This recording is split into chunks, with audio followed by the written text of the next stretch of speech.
Então, as nossas atividades. Agora, com muita alegria que eu anuncio o painel sobre EVA mitocondrial. Gostaria, então, de convidar a compor o palco a professora Rogéria Ventura, o professor João Paulo Reis e o professor Francisco Magalhães. Uma salva de palmas, por favor.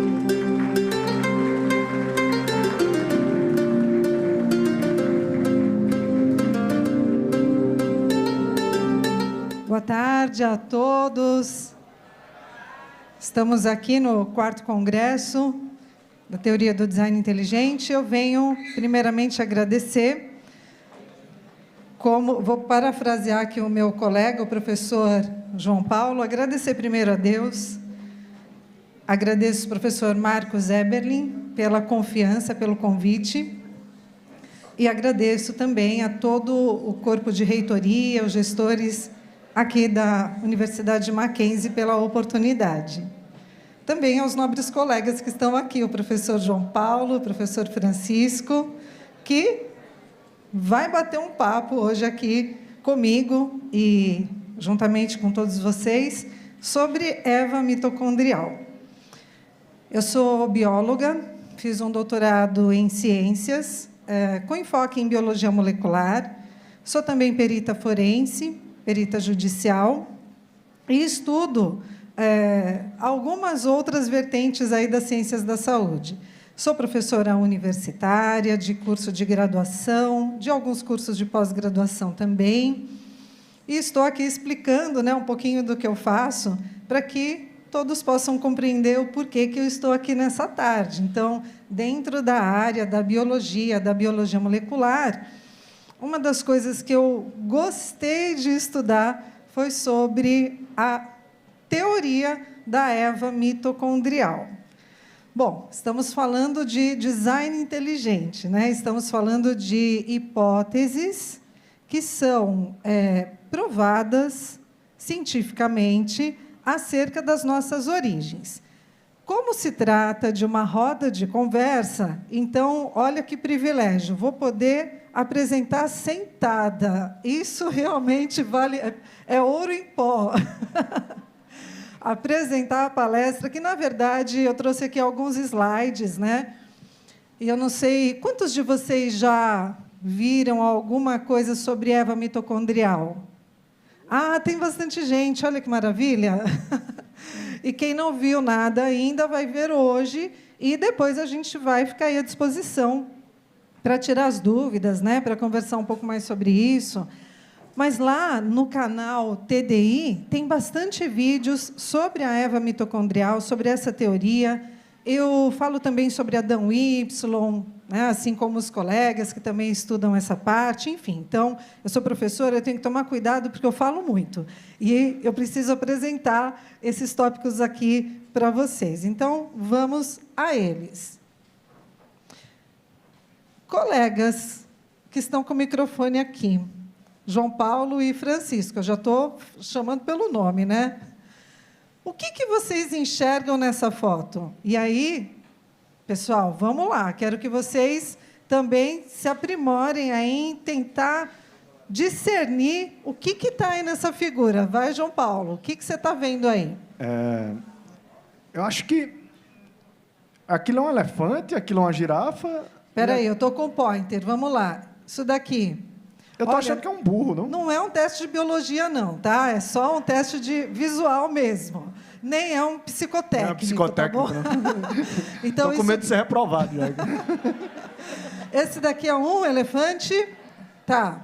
Que mais? O outro é uma girafa e o outro sabe o que é? É um burro?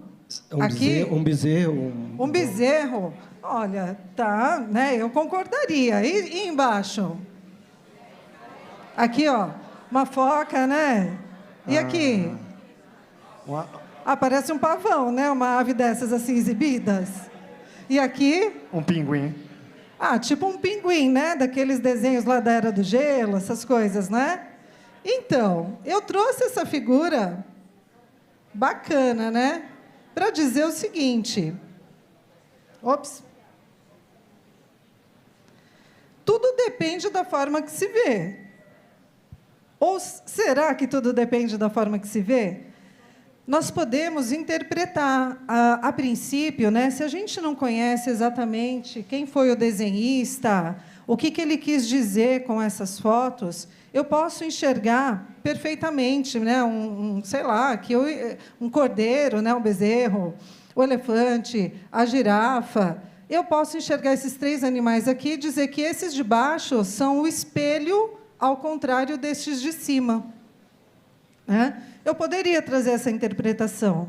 Eu também poderia dizer que, na verdade, o desenho se refere a uma foca, a um pavão e a um pinguim espelhados ao contrário na figura de cima. E poderia também dizer, como os colegas, né, como nós estamos aqui, cada um é uma coisa. Será que realmente tudo depende da forma que se vê? A princípio, parece que sim, porém, eu digo que não.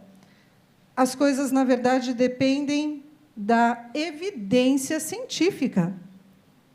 Porque pode parecer que é uma imagem espelhada, esses são os reais e esse é o espelho, ou esses são os reais e esse é o espelho. Eu preciso investigar, e como perita forense, né, a gente investiga, a gente procura ir a fundo na origem, né, na origem de um objeto, na origem de algo que assemelha-se a um vestígio. Um vestígio, ele pode ser considerado uma evidência quando esse vestígio é investigado de forma técnico-científica.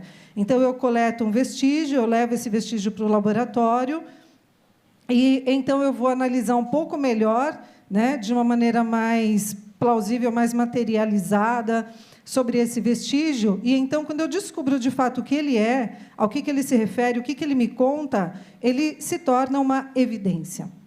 Bom, então, nós podemos analisar vestígios, né, podemos analisar elementos suspeitos, a partir das evidências, tirar as nossas suspeitas ou as nossas dúvidas e realmente estabelecer a verdade do que se trata aquilo. E eu trouxe isso justamente para falar sobre a teoria da Eva mitocondrial, com os colegas e com vocês também.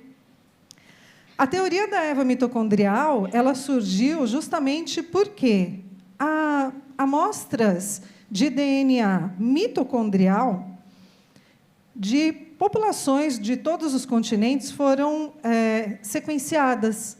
E aí as sequências de DNA dessa organela que está presente nas nossas células, estas sequências foram analisadas para ver o quanto nós somos parecidos uns com os outros, o quanto nós temos um genoma parecido, de fato, uns com os outros.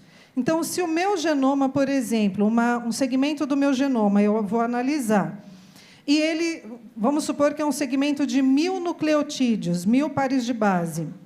Eu não vou ficar repetindo aqui sobre nucleotídeos, porque vocês já estão quase PhD, né, em biologia molecular com as palestras de hoje. Os nucleotídeos, aquilo que compõe as nossas fitas de DNA, o nosso arquivo genético, de como nós somos fenotipicamente, enfim.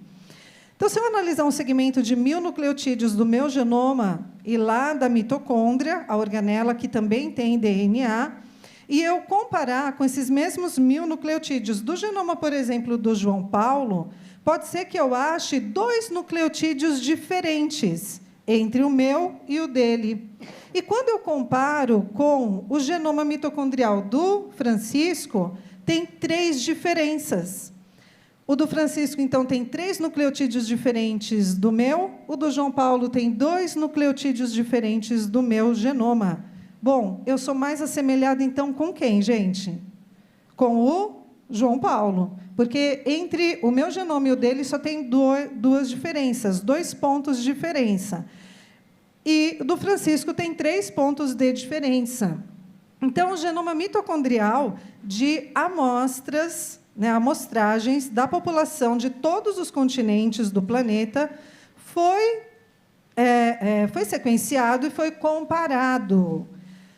Aí se verificou quem é mais próximo de quem, mas, através dos programas, dos softwares que realizam essas comparações, você também consegue chegar a itens que vão indicando ancestralidade. Então, se eu sou mais parecida com ele, então, provavelmente, nós temos um ancestral comum, e o Francisco, um pouco diferente, né? 3 nucleotídeos, então ele pode ter até uma outra linhagem ancestral. E, quando eu falo em ancestral, estou falando em humanos ancestrais. A partir dessas inferências, né, dessas comparações, é que se estabeleceu, então, esses pontos, e eu posso imaginar o seguinte: os programas de computador, eles permitem dizer há quanto tempo, por exemplo, se eu era da família dele, se tinha uma ancestral comum entre eu e o João Paulo, há quanto tempo que nós somos separados dessa família, ou dessa matriarca ancestral. As diferenças, 2 nucleotídeos diferentes entre um e outro, é reflexo de quanto tempo de separação. Então, há quanto tempo que essas famílias estão diferenciadas. Então, os programas, os softwares, eles cuidam, eles tratam desse tipo de idade pregressa. Tá? Então, foi analisado o DNA aí de toda a população, de amostras de todos os continentes, e os estudiosos, cientistas de grandes centros de pesquisa do mundo todo, vários grupos de cientistas, chegaram a uma mesma conclusão de que todos nós, na verdade, quando analisa-se por essa forma pregressa, é parecido um com o outro, família com família se agrupa, e aí há quanto tempo que essas famílias se separaram, então há quanto tempo que tinha uma ancestral comum, chegou-se à conclusão de que todas as famílias do planeta vieram, de fato, lá na Idade Antiga, de uma fêmea humana, que é chamada a ancestral comum mais recente da humanidade, uma mulher. Como eu disse lá, né, na liga, um útero poderoso, que teve ali a sua prole, né, que deu certo, uma prole de sucesso, que foi gerando, a prole foi gerando outra prole, outra prole, outra prole, e assim estamos nós aqui hoje no planeta. Chegaram à conclusão de que todas as famílias da Terra são originadas a partir de uma única fêmea ancestral, fêmea humana, repetindo. Tá? Essa teoria ela foi contra uma outra hipótese, que a gente vai comentar também aqui nesse tempo. Então, essa seria a chamada Eva mitocondrial. Engraçado que essa fêmea, os cientistas, né, que estudaram isso, eles chegaram nessa possibilidade, então foi uma humana, a ancestral como mais recente de toda a humanidade, de uma surgiu realmente todas as ramificações de família do planeta, uma fêmea humana. Como é que a gente vai chamar essa fêmea para deixar bem demarcado, né? Foi através do DNA mitocondrial que a gente estudou, então tem que ser alguém mitocondrial. E aí, engraçado que foram lá no relato bíblico e resolveram chamá-la de Eva. Eva mitocondrial. Pelo menos não quiseram chamar de Lucy, né? Graças. Seria muito difícil engolir essa, né? Lucy mitocondrial, realmente, o bom senso funcionou, chamaram de... Agora, é porque a Lucy não tinha sido descoberta, porque estava sujeito a... Então, deixa a Lucy para lá, né? Deixa ela quietinha lá no túmulo dela. Então, Eva mitocondrial, herança matrilinear, e aqui eu mostro, né, sobre uma foto aí bem bonita de uma menina, filha desta mãe, e esta mãe, filha desta outra mãe. Isso é para dizer que essa organela, certo? A mitocôndria que nós temos em todas as nossas células, poucas células que não têm essa organela no nosso corpo, no nosso organismo. Estamos falando de humano, então eu vou me ater a falar do nosso organismo. Então, a mitocôndria é uma organela que tem, está vendo esses filamentos aqui em abóbora, né? Está em laranjinha, vocês conseguem enxergar? Esses filamentos aqui seriam os filamentos de DNA. Então, nós temos DNA mitocondrial dentro de todas as nossas células e a nossa mãe, lá no ovócito dela, que é popularmente chamado de óvulo, ela tem mitocôndria, né? E aí a nossa mãe, um dia, ela ovulou aquele ovócito e o nosso pai, quer dizer, cada um aí com a sua mãe e com o seu pai, né? Não vão colocar um negócio muito conjunto que não dá certo. Mas, assim, a sua mãe ovulou um dia e o seu pai fecundou, o espermatozoide dele fecundou esse ovócito, tá? E aí entrou no ovócito da sua mãe apenas o núcleo do espermatozoide do seu pai. O núcleo tem DNA cromossômico, 46 cromossomos com megabases, milhões de nucleotídeos cada cromossomo. Então, você é resultado de 23 cromossomos da sua mãe, porque estava lá o núcleo dela, no ovócito, né, no óvulo, mais 23 cromossomos do seu pai. Deu aí você 46 cromossomos, você é um indivíduo diploide, e aí você era uma celulinha, um zigoto que foi se multiplicando e se tornou em você. E as mitocôndrias era só aquela que já estava lá no ovócito da sua mãe. As mitocôndrias do espermatozoide não entram no processo. Embora alguns autores relatam que, olha, achamos aqui genoma de mitocôndria paterna nessa amostra, nesse bebê, enfim, nesse embrião. Sim, pode acontecer de forma bem aleatória, mas isso não é uma regra biológica. Então, nós somos resultado de herança nuclear, cromossômica da mãe e do pai, e herança de mitocôndria, que tem DNA, apenas do ovócito que já estava lá na nossa mãe e que foi fecundado. Por isso é chamado o DNA mitocondrial de herança matrilinear, vem da linhagem materna. E aí, temos alguns pontos a considerar quando a gente fala em genoma mitocondrial. Primeiro ponto, o genoma mitocondrial é bem menor do que o nuclear, claro, né? O núcleo, como eu já falei, são vários cromossomos com milhões de nucleotídeos. Já no DNA mitocondrial, aquele círculozinho, né? Ele só tem 16.500 nucleotídeos, aproximadamente isso, ok? Então, ele é bem menor mesmo.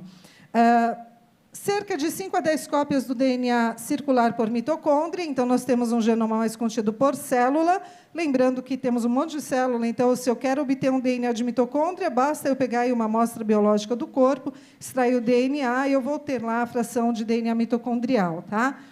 E para estudos de relacionamento genético com as sequências, seja de DNA nuclear ou mitocondrial, as pessoas elas são muito parecidas geneticamente, né? Mas nós temos as nossas diferenças. Essas diferenças estão em pontos do nosso genoma que não são codificadores, que não codificam proteína nenhuma. São sequências repetitivas de DNA, e temos também as chamadas SNPs, Single Nucleotide Polymorphism, que é um único nucleotídeo que difere em uma determinada região entre eu e você, entre eu e a família do João Paulo, do Francisco, do professor Marcos, enfim. Então, nós temos algumas poucas diferenças, mas essas diferenças são suficientes para a gente distinguir pessoas. E isso é o que a matéria de DNA forense trata. A gente consegue descobrir quem é o dono daquele sangue lá da cena do crime através do DNA. Vai ter lá pontos do genoma específicos daquela pessoa que são diferentes do genoma de todas as demais pessoas. Mas, enfim, através do genoma mitocondrial, foi então, né, sequenciado esse genoma, como eu falei, de várias famílias do planeta, muitos pontos parecidos, mas alguns pontos diferentes, e aí foi feito a correlação de quem é mais parecido com quem, os agrupamentos familiares. Tá?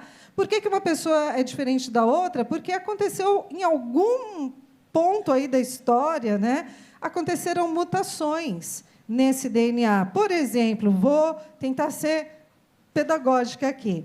Vamos supor que a minha mãe, ela também é a mãe do João Paulo. Vamos supor que ele é meu irmão de sangue, tá? Ele é meu irmão genético. O ovócito que me gerou, lá da minha mãe, o óvulo que me gerou, ele tinha lá a sua sequência de DNA mitocondrial que veio da minha mãe, né? Só que no ovócito que a nossa mãe liberou para, quando era o João Paulo, a mitocôndria sofreu uma mutação. Vamos imaginar isso, tá? Então, a minha mitocôndria veio igualzinho da mãe, e a mitocôndria que foi do ovócito do João Paulo, que foi fecundado, tinha uma mutação.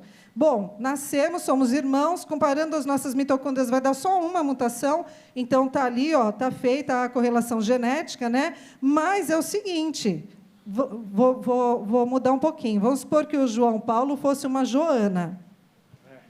Fosse mulher. É porque eu já ia falar, se fosse na minha, e no caso, como eu sou homem, não passaria essa mutação para frente, porque é matrilinear. Matrilinear, né? Ela é Joana, tá? Só por um instante. Okay, não Joana. vou mexer com a sua masculinidade muito. Mas, assim, é Joana. Então, ó, entre eu, Rogéria, e a Joana, somos irmãs, tudo parecido, acerca do genoma mitocondrial, mas já deu uma diferença. Quando eu tiver meus filhos, eu vou passar meu genoma mitocondrial para os meus filhos, e a Joana vai passar o dela.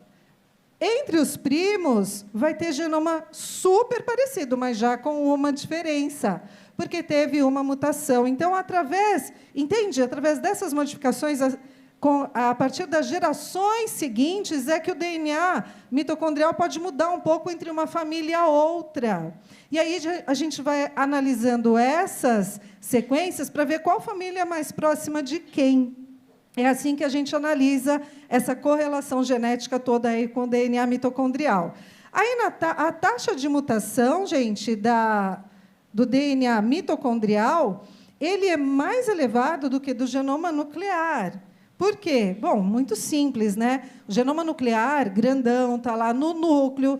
Quando acontece uma mutação no DNA nuclear, tem um monte de sistema de reparo no núcleo para corrigir logo aquela mutação, né? Existem muitos genes, existe uma pressão de correção diferente. Já o genoma mitocondrial é um genoma bem menorzinho, como eu falei, né? Tem sistema de correção dentro da mitocôndria? Tem, mas é bem mais simples do que o nuclear. Então, a mitocôndria ela vai sofrer mais mutação. E sofre mutação quando replica, quando vai duplicar, quando vai formar outra célula, outra mitocôndria igual, pode sofrer a mutação. Tá? Lembrando que é de geração em geração que isso acontece, não é que fica mudando o tempo todo, né? Senão a gente não estaria mais na Terra de tanta mutação que teria. Bom, essas mutações, então, já foram vistas lá, isso que explica a taxa de mutação na mitocôndria ser mais elevada do que no genoma nuclear. Isso daqui explica a nossa possibilidade de estudar as correlações genéticas, então, entre as pessoas e calibrar melhor há quanto tempo nós surgimos lá daquela primeira fêmea ancestral. O genoma mitocondrial, ele tem essas evidências mais claras de serem percebidas, mais nítidas, é mais fácil de estudar. E no genoma nuclear, não tem essas evidências? Tem, só que como é um genoma muito complexo, é mais difícil de você perceber essa evidência. Já no genoma mitocondrial, é mais fácil perceber essas evidências de mutação, tá? Que nos aproximam. E também, doutora, no caso do homem, ela sofre o cruzamento do homem com a mulher, e aí essa linearidade você não consegue traçar. Né, como é no caso do cromossomo Y, que só passa pelo pai, você consegue traçar a patrilinealidade, e no caso da mãe, que só passa pela mãe, você consegue traçar uma linha, sem os cruzamentos genéticos que ocorrem na hora da fecundação. Perfeito, perfeito. Então, vamos seguindo aqui. E aí, entendendo como é que são esses estudos, ou pelo menos tendo uma pista, né, de como é que são esses estudos, como é que eles foram elaborados, a gente tem ali essa pergunta. Então, a Eva mitocondrial, quem que é mesmo? Como eu disse, é a mais recente ancestral comum da humanidade. Estou falando aqui nos termos científicos que os artigos trazem para nós, tá? O DNA mitocondrial é encontrado em todos os seres humanos, enfim, como já explicado. E aqui eu mostro figurinha lá da graduação. Olha, uma sequência de DNA de forma bem pedagógica, né? O DNA é dupla fita. Então, vamos supor que eu tenha esta sequência aqui de cima, o AACG, TGA. Aí o João Paulo ele tem essa sequência aqui de baixo, AACA, TGA. Percebe que, ó, aqui olhando, tem uma sequência, aqui a sequência é a mesma, só que nesse ponto aqui, ó, aqui é G e aqui é A. Somente neste ponto é que tem a diferença, porque teve uma mutação aí, nesse lugar, nesse único nucleotídeo, nesse único ponto, por isso que é chamado de mutação que tenha gerado aí uma SNP, tá? E a tradução, aliás, o nome está aqui, tá? A SNP, então, ela, um ponto do genoma, entre vários segmentos, a gente tem várias SNPs espalhadas, mas, enfim, foi a partir desses segmentos que a gente estuda essas proximidades genéticas. Nossa, como isso é específico. Pois é, gente. A gente passa uma vida aí, né, estudando para entender um pouco melhor. Aqui eu mostro um alinhamento de sequências. De novo, ó, todas essas sequências, 1, 2, 3, 4, são idênticas. Quer dizer, parecidas. Só tem esse ponto aqui de variação. Então, isso é uma SNP, tá? Um único nucleotídeo que varia dentro de um segmento. Assim, são muitos pontos no nosso genoma, e por isso a gente consegue estudar quem é mais parecido com quem, né? Fala, João Paulo. Esses testes de DNA que vocês veem hoje, de família genética, que o pessoal está divulgando muito, inclusive na internet, são feitos assim. E, geralmente, você usa justamente o DNA mitocondrial por ele ser bem menorzinho, né? A efeito de comparação, o DNA mitocondrial tem 16.350, 500, 16.500 nucleotídeos, enquanto o DNA nuclear tem 3 bilhões. Né? Então, é uma diferença assim, brutal de você estudar uma coisa e outra. O DNA nuclear tem 25 mil genes. O mitocondrial tem 37. É uma coisa muito simples de ser verificada. E, ainda por cima, né, doutora, a mitocôndria ela sofre mutações numa região muito específica dela, que são as regiões de controle, não é isso? Exato, são nas chamadas regiões hipervariáveis, que são 2 principais dentro da mitocôndria. Os genes, os nossos genes, eles são totalmente idênticos, né? Porque a gente tem aí todos seres humanos, então a gente tem as mesmas estruturas, as mesmas proteínas, então os mesmos genes, sequências gênicas muito parecidas. Agora, dentro dessas regiões hipervariáveis é que a gente vai ter um ou outro nucleotídeo que muda em sequências que não são codificadoras, não são proteicas. E essas sequências, essa semelhança, já demonstra um propósito, né? Já demonstra algo inteligente. Nós vemos que o Criador, que Deus, teve um propósito, né? Há um propósito nisso. E eu estava pensando, geralmente os artigos científicos, eles não gostam de falar nada da Bíblia, mas o único assunto que eles têm que falar, pelo menos numa palavra bíblica, é Eva mitocondrial, né? Então, eu estava vendo um artigo que, inclusive, sobre o tempo, né? Que os autores colocam Eva mitocondrial, o enredo se complica, assim, né, no inglês. Então, não dá spoiler, não. Não dá spoiler. Então, eu vejo que, até mesmo nessa semelhança, não tem como ser o acaso, né? Nessa semelhança, o autor quis que nós pudéssemos perceber. Alguém falou o seguinte, que a maravilha da ciência é que os cientistas podem perceber essas evidências. E agora, tem uma coisa, viu, doutora? A Rebecca Kem, junto com os dois pesquisadores que descobriu a Eva mitocondrial, ela teve uma tremenda dificuldade de publicar esse artigo.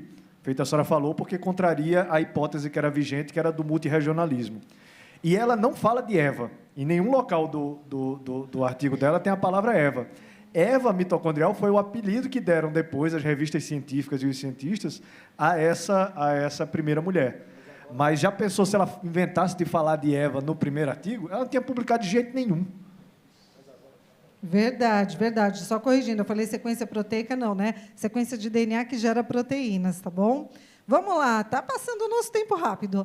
Então, veja só, falamos aí da teoria da Eva mitocondrial, as trocas mutacionais que são transmitidas para gerações seguintes. E lá, a Rebecca Ken, uma das fotos, né, dessa cientista que, então, foi muito corajosa em persistir na publicação desse estudo que eu estava mencionando, com vocês. Inicialmente, né, a Rebecca Cann fez esse estudo, ela iniciou com 147 amostras. Na verdade, ela iniciou com menos, aí depois ela foi acrescentando mais amostras. Ela usou aí amostras de placentas, né? Olha só, 20 africanas, 34 asiáticas, 46 caucasianas europeias, 21 aborígenes australianas, 26 aborígenes da Nova Guiné. E essa cientista tão simpática é que trouxe aí as considerações de que a humanidade realmente proveio de um único útero ancestral. As comparações das sequências foram feitas entre os indivíduos, os perfis genéticos foram comparados, então, para chegar nesse grau de parentesco. Tá? Aqui eu cito, né, como é que isso tudo aconteceu, mas eu já falei aqui com vocês. Para descobrir a idade, aqui é importante a gente verificar. Para descobrir a idade da Eva mitocondrial, os cientistas precisaram converter medidas de parentesco em unidades de tempo. Era sobre isso que eu estava falando, tá bom? Então, eles foram vendo as similaridades e converterem em unidades de tempo através dos softwares, né, dos vários que são usados. Essa operação gera coeficientes, constantes matemáticos, que são aplicados em uma equação que informa o período na qual a mulher africana viveu. Porque, ainda por cima, gente, foram ver que esse útero comum que a gente teve lá no passado estava na África. Era um útero africano, era uma mulher africana. Foi possível chegar a essa conclusão. Gerou esse desenho que parece uma figura meio esquisita, né? Mas isso é uma árvore genealógica, isso é estudado na cladística, lá da biologia molecular, das árvores filogenéticas, relacionamentos. E a gente vê aqui um ponto, né, com um ancestral comum e derivando aqui uma população realmente africana, né? E realmente os programas indicaram que essa mãe original era africana.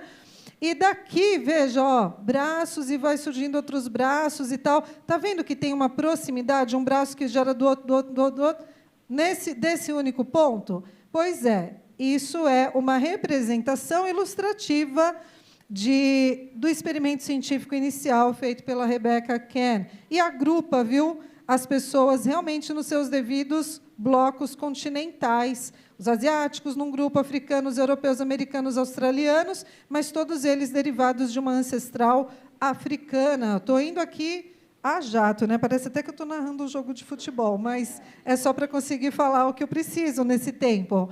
Bom, foi feito aí um mapa, sabe? E aqui, esse é o ponto original daquela mulher, então, que teria vivido na África, segundo a teoria da Eva mitocondrial, e dela surgiram os demais grupos, e, inclusive, como é que pode ter sido essa migração. Essa teoria, aqui tem um mapinha da mitocôndria, todo lindo, aqui está representada a dupla fita do DNA, olha, super bonitinho, né? Já vi um molde de DNA ali, vou levar um para casa também. A gente tem, então, a hipótese multirregional refutada e a hipótese out of Africa apoiada. Bom, o que é essa hipótese multirregional? Vou voltar aqui. Ó.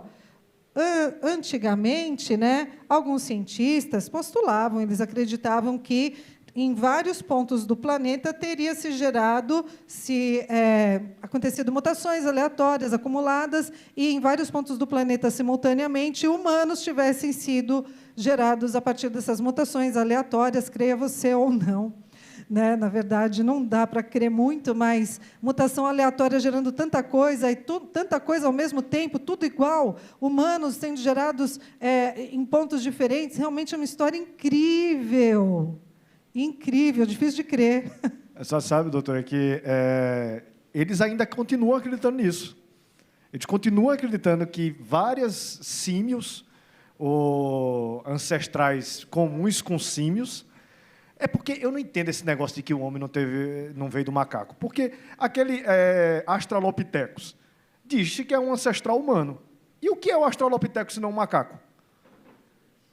Até o nome Australopithecus quer dizer macaco do sul. Mas, então veio de macaco. Ô, João Paulo, você lembra daquele primeiro slide? O que parece aquilo para você? O que parece esse outro para você? O que eu digo é que os cientistas continuam acreditando que isso aconteceu, que vários símios, em pontos diferentes da Terra, foram se transformando por mutações aleatórias em seres humanos. e que desse ser humano só sobreviveu uma mulher. Não é isso? Que é por isso que eles falam de ancestral comum mais recente. Eles falam que, na verdade, tinha várias mulheres, só que as outras mulheres não deu muito certo, o útero não era tão bom assim, né? Gerou proles, mas essas proles eram fracas e foram morrendo, e de uma fêmea poderosa, né? Aí deu certo, aí gerou toda a humanidade. É bem interessante, né, essa hipótese, mas a gente tem em mente, a gente pensa, né, e a gente pode julgar qual é a hipótese mais plausível, segundo aquilo que a própria ciência descreve, a própria genética descreve. Então, nós somos pensantes, né? Graças a Deus. Então, a gente não precisa comer na mão de ninguém. A gente vai lá, pesquisa, participa das palestras, avalia a informação que está sendo dada, né? Para que a gente possa ter as nossas próprias conclusões e, na verdade, colocar por terra alguns dogmas que são, como falado aqui anteriormente, tidos como verdade absoluta. E não duvide disso, porque senão você está fora. Né? Então, nós temos discernimento, podemos pensar, e essa ideia de que pessoas foram surgindo, ela foi refutada pela teoria da Eva mitocondrial, que os próprios cientistas quiseram colocar esse nome, né? Multirregional, está refutada pela teoria out of Africa, ou seja, a mulher surgiu, era lá da África, e aí disso se espalhou para prólise, para outros lugares do planeta, e temos nós hoje aqui. Então, a nossa presença hoje no planeta prova que a Eva mitocondrial é a teoria mais forte, é a teoria mais científica, mais plausível. E, quando eu estava falando em investigar um vestígio para que ele se torne uma evidência, é sobre isso. Né? Então, a gente investiga. É a única empírica, né? As outras são hipotéticas. Sim, completamente hipotéticas. Bom, aqui citando, né, um dos artigos, tá, que fala sobre essa teoria da Eva africana através do DNA mitocondrial, estudos evolutivos, e aí agora a gente chega no ponto da idade, porque, ok, todo mundo já assume que Eva viveu na Terra, Eva mitocondrial. Se você quiser fazer um dia o seu estudo de ancestralidade genética, tem um laboratório que não me pagou nada para eu falar sobre ele, mas eu vou falar, o Genera. Tem um laboratório aqui em São Paulo, um dos melhores, mais conceituados, que faz esses estudos de ancestralidade. Ele pega seu DNA e vai analisar por esses conceitos da Eva mitocondrial. Sabia disso? Da Eva mitocondrial, nossa ancestralidade analisada cientificamente no mundo todo, através desse conceito da Eva, tão forte que ele é. E do Adão Y, inclusive, fica para o próximo congresso, tá, professor Marcos? Adão Y. Então, é assim, gente. Os próprios laboratórios estão usando os elementos evidenciados cientificamente aqui para estabelecer as nossas ancestralidades. Se eu tiver curiosidade de saber de quais são os meus ancestrais, assim, mais, né, próximos, se é europeu, se é africano, então, eu posso, com o meu DNA, com essas sequências, a gente consegue chegar. Eu sou uma mistura do quê? Eu sou miscigenada como? De onde que eu vim? Né? Na base assim, de ancestralidade não tão ali mais antiga, eu sei que foi da Eva da mitocondrial africana, né? Mas se eu quiser saber um pouquinho mais perto, agora eu posso usar esse elemento, e esses laboratórios usam justamente o conceito da Eva mitocondrial e Adão Y. E, através desses estudos, há quanto tempo viveu, então, essa fêmea no planeta? Porque eu falei que é possível calibrar um relógio a partir dessas sequências de DNA comparadas, né? E nós temos aí uma informação, que é uma informação que gerou, acho que até dor de estômago, sabe? Um certo enjoamento, assim, né? Em quem defendia uma outra tese, porque bagunçou tudo, ficou muito nebuloso. O mundo está girando agora, eu não estou... Né? Está tudo girando na minha frente, como é que aquilo que eu acreditava não é mais? Pois é, esses estudos científicos, empíricos, eles mostraram, olha só, proposto uma mutação a cada 600 gerações, uma a cada 12 mil anos, foram encontradas alterações dos pares de base que alteram a taxa para uma mutação a cada 40 gerações. Então, inicialmente tinha isso, depois veio para isso, ou seja, uma mutação a cada 800 anos. Nossa, doutora, o que isso significa? Eu tenho 5 minutos para falar. Significa o seguinte: usando a mais nova taxa de precisão, relógio molecular, a Eva mitocondrial, essa africana, viveu apenas há cerca de 6.000 anos atrás. É porque tem uma coisa, é o seguinte... Palmas para Eva, gente! Palmas para Eva mitocondrial. Quando o primeiro estudo da Rebecca Camm foi publicado, eles fizeram uma hipótese de quanto tempo ela teria vivido essa Eva, partindo de princípios literalmente hipotéticos. Ela usa, por exemplo, a ocupação do norte da África, a ocupação da Austrália, que são datas hipotéticas. A separação do homem para o macaco entre 5 milhões de anos atrás. Então, essa data, ela primeiro previu uma data de que essa Eva teria vivido há 200 mil anos. Essa data é absolutamente hipotética. Ela vem desses dados evolutivos, paleontológicos e tudo mais. O primeiro estudo que vai sair empírico, pegando o genoma para calcular isso, é em 1992. E os cientistas, quando fizeram isso, foram para o genoma, já ficaram chocados com a taxa de mutação que eles tinham encontrado. Né? Isso. Teria 200 mil anos, né? E aí surgiu, logo pouco depois, em 96, duas equipes diferentes. Uma equipe de geneticista do Dr. Howell e uma equipe de geneticista do Dr. Parsons fizeram estudos separados, independentes, e os dois chegaram a uma taxa de mutação de uma mutação a cada 40 gerações. Uma geração tem cerca de 20 anos. Então, se você multiplicar as gerações, você vai ter uma mutação a cada 800 anos. E o número de mutações total que se fixou no DNA mitocondrial foram 8. Então, você teria cerca de 6.400 anos. Só que eles ainda colocam uma precisão maior. Eles dizem que é uma mutação a cada 825 anos, o que vai dar exatamente 6.500 anos. E é uma conta muito, muito simples de fazer. Então, quando vocês pegam qualquer artigo falando da Eva mitocondrial, que ela tem, inclusive essa data, quando você vai para a hipótese de ocupação de terreno, hipótese paleontológica, pode ser qualquer coisa entre 60 mil e 600 mil anos, para você ver como é impreciso esse método. Mas quando você vai para o método empírico, que você pega um genoma e conta, é 6.000 anos. 6.000, 6.500 anos. Aí, só para arrematar, que a gente já está saindo, tá? Já acabou nosso tempo. Mas só para arrematar, vou voltar aqui alguns slides para falar desse... a gente estava aqui? Desse outro estudo, que foi feito ao longo da história, né, da ciência, aí, estudando a Eva mitocondrial. Então, esse estudo foi feito, gente, dá para fazer esse estudo com elementos que já estão disponíveis na internet, nas sequências disponíveis, dá para a gente chegar em estudos muito parecidos, tá? Que são programas, inclusive, gratuitos, que qualquer um pode acessar. Foi através de um programa de relacionamento genético das sequências que o cientista ele chegou numa coisa dessa daqui, que é uma árvore genealógica, tá? Essa árvore genealógica é das mesmas sequências de DNA mitocondrial, só que agora aumentou a amostragem. E para um estudo científico ser mais forte, você precisa aumentar o número de pessoas que está sendo realmente analisado, né? Aumentar a amostragem. Então, aumentou a amostragem radicalmente, tá? E aqui, o que significa isso? Isso significa o seguinte, nós temos ainda as proximidades, então, tudo isso daqui é uma população, aqui é outra população, outra e outra, está vendo os raminhos? E aqui tem um ponto inicial que gera esses ramos, aqui tem outro ponto que gera esse ramo aqui tem outro que gera esses outros ramos. Esses 3 pontos teriam sido, então, mulheres que viveram, é um estudo mais específico, tá? 3 mulheres de onde foram geradas as mitocôndrias nossas mitocôndrias da atualidade. Aumentou o número de amostras, então melhorou o estudo, ficou mais específico.